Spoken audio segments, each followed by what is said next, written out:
1 month ago ay kinat ko itong napakalaking sanga ng variegated cassava kasi sinilungan niya yung aming sigarilyas. Itinanim ko siya dito sa garden plot na ginawa namin. Patayo at pahiga alternately ang ginawa kong pagtanim. At bibigyan ko kayo ng update 1 month after kong maitanim itong mga variegated cassava cuttings. Dalawa yung method na ginamit ko.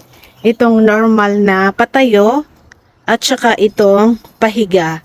So alternate yung ginawa ko, patayo at pahiga. Ang maganda dito sa pahiga ay magkakaroon siya ng multiple shoots sa bawat node. Yung mga iba maliliit pa at magkakaroon kaagad sila ng roots, itong mga sprout dahil nakadikit sa lupa.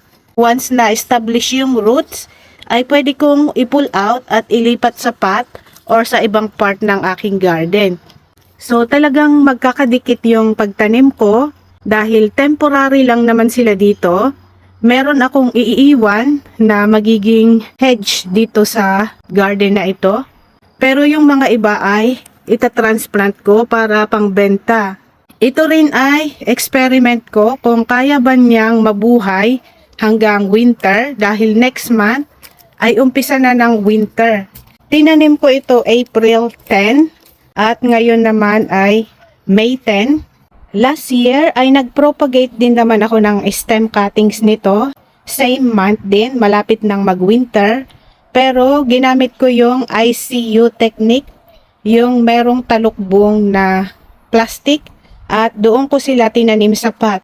At ngayon ay diniretso ko siya sa ground kasi gusto kong makita kung gaano ba ka-cold tolerant itong mga variegated cassava. At may mga tinanim pala ako ng mga mga cuttings ng mayana para mas maging makulay siya.